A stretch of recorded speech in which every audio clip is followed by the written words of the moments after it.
Country delight buffalo milk start చేసాము. First పిల్లలకి ఇచ్చినప్పుడు కానీ, మేము పెరుగు తిన్నప్పుడు కానీ, మేము చిన్నప్పుడు తిన్న ఓల్డెన్ డేస్ గుర్తొచ్చాయి మాకు. మీగడ కానీ, మీగడ కూడా పాలు కాచాక మీగడ బాగా రావడం, అప్పుడు మా చిన్ననాటి రోజులు గుర్తొచ్చాయి అన్నమాట.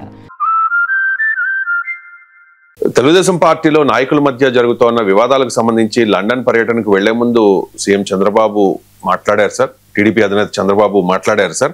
పార్టీ అండ లేకుండా ఎవరైనా గెలవగలుగుతారా? చాలా మంది ఎమ్మెల్యేలు వ్యక్తిగత ఇమేజ్ తో గెలిచామని భ్రమపడుతూ ఉన్నారు. అలాంటి వాళ్ళు నిరభ్యంతరంగా తెలుగుదేశం పార్టీ నుంచి బయటకు వెళ్లిపోయి అక్కడ పోటీ చేయొచ్చు అని ఇంకో కామెంట్ కూడా చేశారు సార్. సిద్ధాంతాలపై అవగాహన లేని వారికి టికెట్లు ఇస్తే తిరువూరు లాంటి ఘటనలే ఎదురవుతాయి అని చెప్పి కూడా కామెంట్ చేశారు సార్. అంటే సిద్ధాంతాలపై అవగాహన ఉన్న వాళ్ళకి టికెట్లు ఇచ్చామని చెప్పుకునే ప్రయత్నం చేస్తూ ఉన్నారు. సో చంద్రబాబు నాయుడు ఈ ఇష్యూ మీద మాట్లాడిన కామెంట్స్ పై మీ అభిప్రాయం ఏంటి సార్? అంటే వైసీపీ నేతలు ఇప్పుడు వైసీపీ ప్రభుత్వంలో, జగన్ ప్రభుత్వంలో మంత్రులుగా ఉన్న వాళ్ళు టీడీపీ తరఫున ఎమ్మెల్యేలుగా పోటీ చేసి గెలిచారు. మంత్రులు కూడా ఉన్నట్టు గుర్తు నాకు. ఇదేం కొత్త కాదు కదా. ఇప్పుడే కాదు, 2014-19 మధ్య కాలంలో కూడా వైసీపీ నుంచి గెలిచిన 5 ఎమ్మెల్యేలను మంత్రులు చేశాడు చంద్రబాబు నాయుడు. అప్పుడు సిద్ధాంతాలు ఏమైనాయి? మరి ఏ సిద్ధాంతాల ప్రాతిపదికగా వాళ్ళని ఎమ్మెల్యేలు చేశారు? సో ఈ పార్టీ ఇవాళ వైసీపీ నుంచి వచ్చిన నాయకులకు టికెట్లు ఇస్తూ ఎమ్మెల్యేలు చేస్తూ మీకు వాళ్ళు మంత్రులను చేస్తున్నప్పుడు లేని సిద్ధాంతం, తిరువూరు విషయంలోనే సిద్ధాంతం గుర్తుకొచ్చిందా?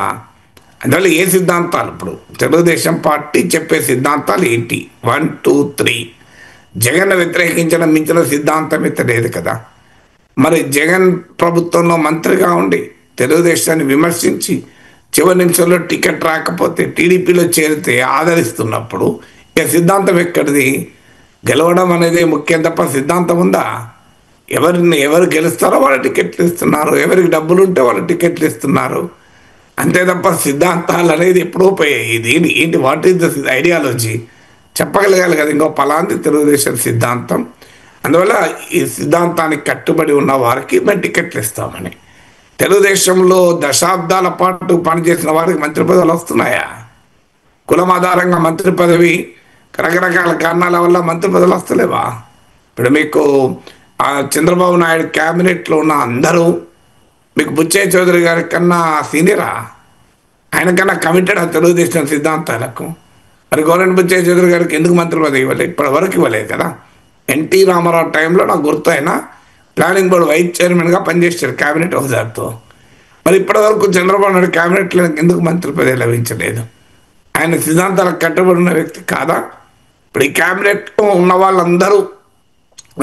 అందరిలో ఎంతమంది సిద్ధాంతాల పట్ల నిబద్ధత ఉన్న వాళ్ళు ఉన్నారు చెప్పండి. అందువల్ల ఒక రకంగా చంద్రబాబు నాయుడు తన నిస్సహాయతను, అసక్తతను వ్యక్తం చేస్తున్నాడు. అంటే తానే టికెట్ ఇచ్చేటప్పుడు తెలుగుదేశానికి లాయల్టీ అనేది గీట్రాయిగా తీసుకోవడం లేదు. సిద్ధాంతం అంటే అదే కదా. ఎన్నికల సమయంలో ఎవరు గెలుస్తామంటే గెలిచే అవకాశం ఉన్న వాళ్ళు టికెట్ ఇస్తూ పోతున్నారు. వాళ్ళ తర్వాత ఈ రకమైన సమస్యలు సృష్టిస్తున్నారు అని.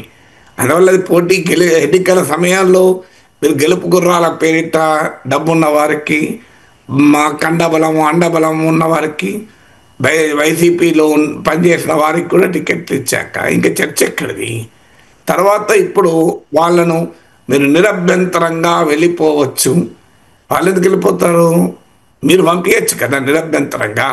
ఇప్పుడు ఒక ఎమ్మెల్యే సిద్ధాంతాలకు సంబంధం లేని వ్యక్తులు మీరు ఏదో పొరపాటున చంద్రబాబు నాయుడు టికెట్ ఇచ్చారు, గెలిచారు. ఇప్పుడు 164 మంది ఎమ్మెల్యేలు ఉన్నారు కదా. 10 మందిని పంపించేస్తే ఏమవుతుంది? అట్లాంటి వాళ్ళను నిరభ్యంతరంగా మీరు బయటికి వెళ్ళవచ్చు. బయటికి ఎందుకు వెళ్తారు? బయటికి వెళ్ళకుండా పార్టీకి ఇబ్బంది పెడుతున్నారు. ఇబ్బంది పెట్టినప్పుడు మీరు వాళ్ళని తీసేయండి.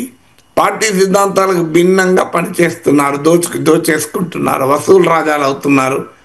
మనం చాలాసార్లు చెప్పుకున్న ఆంధ్రజ్యోతి కథనాలని ఉదాహరిస్తూ, ఏబిఎన్ రాధాకృష్ణ విశ్లేషణలని ఉదాహరిస్తూ, ఉటంకిస్తూ, సో వాళ్ళు సబ్ రిజిస్ట్రార్ ఆఫీస్లో ఆ ప్లాట్ నీకున్న ఆస్తి అమ్ముకోవాలన్నా కప్పం కట్టాలి. ఇండస్ట్రియలిస్ట్లో ఒక పరిశ్రమ పెట్టాలంటే కప్పం కట్టాలి. రియల్ ఎస్టేట్ వెంచర్ వేయాలంటే కప్పం కట్టాలి. భూములు దోచుకుంటున్నారు, గనులను దోచుకుంటున్నారు, ఇసుకను దోచుకుంటున్నారు.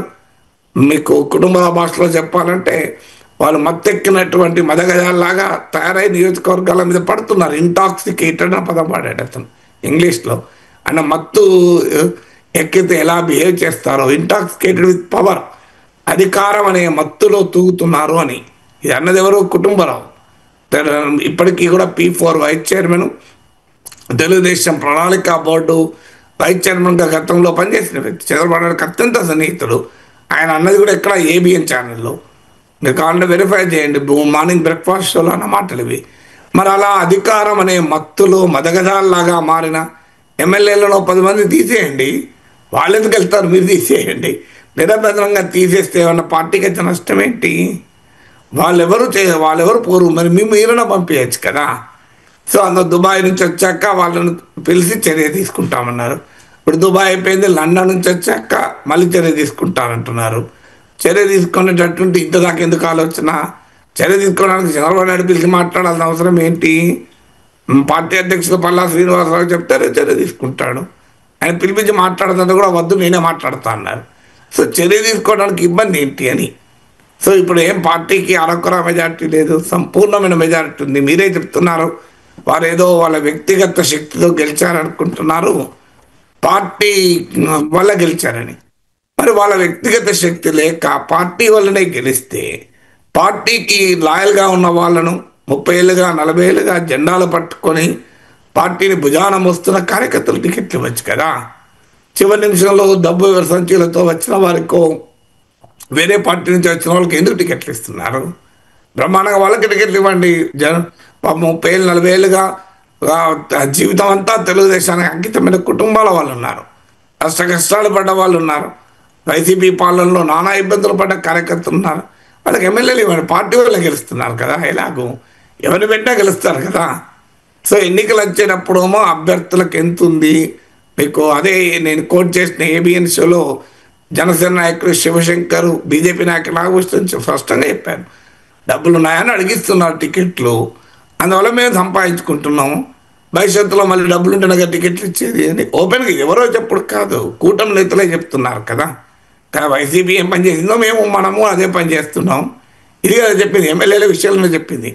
అందువల్ల ఇలా చంద్రబాబు నాయుడు పైన కంట్రోల్ లేకుండా ఎందుకు పోయింది అంటే, టికెట్లు ఇచ్చేటప్పుడు డబ్బు ఉన్నోని టికెట్లు ఇస్తున్నారు, గెలవగలిగే వాళ్ళు టికెట్లు ఇస్తున్నారు, వాళ్ళు మళ్ళీ డబ్బులు వాళ్ళు ఖర్చు పెట్టుకోగలరా అని అడిగి టికెట్లు ఇస్తున్నారు, వాళ్ళు ఖర్చు పెట్టుకున్నారు. ఇప్పుడు ఎట్లా కంట్రోల్ చేస్తారు వాళ్ళను? ఇప్పుడు అందుకే పంచాయతీ కదా. ఇంకోటి ఇక్కడ వ్యక్తిగతమైన ఇష్యూ కాదు, మీకు తిరువూరు ఎమ్మెల్యే కులకపడి కొన్ని కీలకమైన అంశాలు రైజ్ చేశారు. దారంపూడి చంద్రశేఖర్ రెడ్డి అన్న మా అనుచరుడు అయినటువంటి రేషన్ మాఫియా తెలుగుదేశం ఎంపీకి ఫండింగ్ అని. ఇది ఎంత సీరియస్ ఇష్యూ. కల్తీ మద్యంలో ఉన్నవారుతో తెలుగుదేశం ఎంపీకి సంబంధాలు, రాజశేఖర్ రెడ్డి అనేవారు, కసిరెడ్డి రాజశేఖర్ రెడ్డి అనుకుంటాను, ఆయనతో సంబంధాలు, వైసీపీ నేతలైన భూమన కరుణాకర్ ఇట్లాంటి వాళ్ళతో కలిసి తెలుగుదేశం ఎంపీ వ్యాపారాలు, రేషన్ మాఫియా డబ్బులు ఇస్తే తిరువూరులో వైసీపీ కౌన్సిలర్లు కొన్నాము. ఇది ప్రజాస్వామ్యమా? ఇది సిద్ధాంతమా? కొనడం సిద్ధాంతం అవుతుందా? ఇప్పుడు తిరువూరు ఎమ్మెల్యే చెప్పింది, ఏం చెప్పింది కాదు, సయాన టీడీపీ ఎమ్మెల్యే చెప్పింది, మేము రేషన్ అసలు కొనడమే తప్పు, అందులో చీకటి డబ్బుతో కొనడం ఇంకా తప్పు, రేషన్ మాఫియా డబ్బుతో. మరి సీదర్షిప్ ఏమైంది? కాకినాడ అందుకే కదా ఇంతవరకు ఏ చర్య లేనిది. ఎందుకు చర్య తీసుకోలేకపోతున్నా అంటే బేసిస్ అది. ఇప్పుడు పార్టీయే ఇవన్నీ నడిపే అవకాశాన్ని ఇస్తుంది.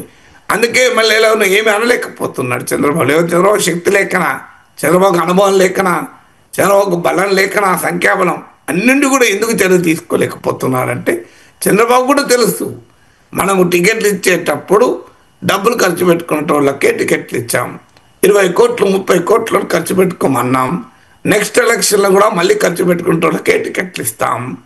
అందువల్ల 30 కోట్లు 60 కోట్లు, మరి 60 కోట్లు ఏడికెళ్ళి వస్తే ఇసుక మాఫియాలు రావాలి, మద్య మాఫియా రావాలి. అందుకే కదా తిరువురు ఎమ్మెల్యే చెప్పింది, మీకు టీడీపీ ఎంపీ చేతిలోనే మా మద్య మాఫియా, ఇసుక మాఫియా, రేషన్ మాఫియా, అన్ని మాఫియాలు ఉన్నాయని ఆయన ఆరోపిస్తున్నాడు.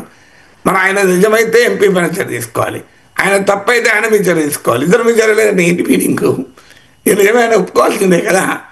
సో అందువల్ల మీకు రేషన్ మాఫియా డబ్బులతో వైసీపీ కౌన్సిలర్లను కొని వాళ్ళ టీడీపీ కండువాలు కప్పి వాళ్ళ మున్సిపల్ చైర్మన్లు చేస్తుంటే ఇంకెక్కడ సిద్ధాంతాలు చంద్రబాబు చెప్పడం ఏంటి నాకు అర్థం కాదు. రాజకీయాల్లో సిద్ధాంతాలు ఎక్కడున్నాయి? చంద్రబాబు అయినా జగన్ అయినా టీడీపీ అయినా వైసీపీ అయినా ఒకే తాను ముక్కలు కదా. జగన్ టీడీపీలో చేరాడు, చంద్రబాబు లోకేష్ వైసీపీలో చేరాడు. మిగతా వాళ్ళు ఎవరైనా పోవచ్చు కదా, 90% రియాలిటీ కదా అది. సో అందువల్ల దీనికి మొదలు ఆన్సర్ చెప్పాలి కదా.